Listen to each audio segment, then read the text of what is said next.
We think we're invincible, and we think we can just continue running as fast as we always could.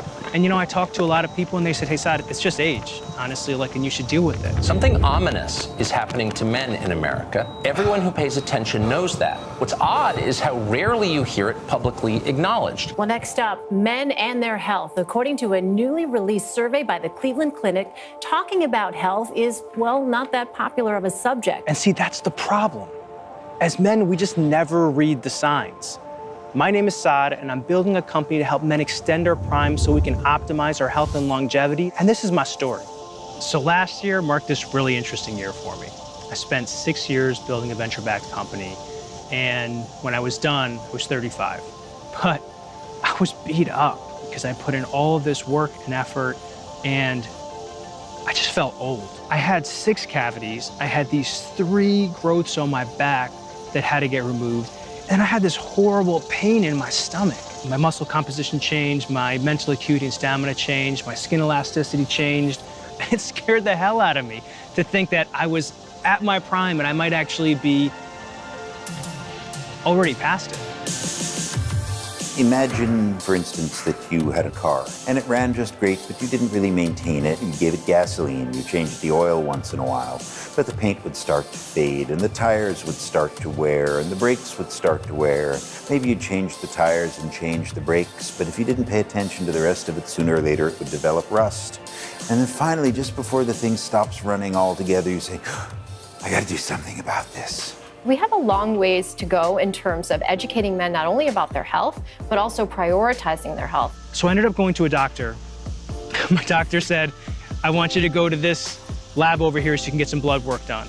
Then he said, I want you to go to this specialist. And I went to this specialist, and I went to this specialist. I went somewhere to go under to get an endoscopy, and then I went to a dentist. And while I'm grateful that it's been a year and I feel so much better about myself, but the reality is I'm just not a better version of myself. And the experience, it was horrible. It was horrible how much time it took me to actually get through everything. And then it kind of hit me, right? The model is completely broken. And when I say the model is broken, it's a sickness model. I go to the doctor whenever I'm sick. And the reality is, I wish I had a doctor telling me right from the beginning, Saad, if you wanted to engineer your life this way, these are the different things that you would do. And the reality is, I'm at that point now where I really want to engineer my life. Now, the act of optimization, it's just incredibly complex. And when I went online to figure out what my primary doc couldn't, I was overwhelmed by the information. I mean, you have biohacking, anti-aging, brain health, cryo, infrared sauna, digestive health, exercise, diet, hormones, supplements, pharmaceuticals, recovery, mindset, sleep, self-quantification, and functional health. So I'm about to go and I'm about to get in this thing. What's it called again? Cryotherapy. I'm about to freeze my ass to death. Now, to make things even more complicated, what works for me is not going to work for you, and how you want to be optimized is not the way I want to be optimized. So our first step is to create a resource that just helps educate people. And also, this is what we're going to do. I'm going to make myself a guinea pig, and I'm going to try out all these different products to figure out if they're worthwhile and give me insights into my baseline. The first on which I'm going to try are different salivary testing kits to tell me about my DNA and hormone levels. And then I'm going to try a gut testing kit and then do extensive blood work to tell me if I can make changes to my diet and exercise. After that, we'll spend time speaking with men that are between 30 and 70 years old and try breaking down these walls that we've created around our feelings to learn about how we feel about aging, mortality, and our responsibilities as men in order to understand the real problems that are holding us back. Honestly, I just want to be in competition with the best version of me, if that makes any sense. And the next thing I'm going to do, I'm going to go talk to thought leaders in the space that have dedicated their entire lives to figuring out how to increase longevity and optimize our bodies. I'm going to go talk to athletes that have figured out how to defy aging.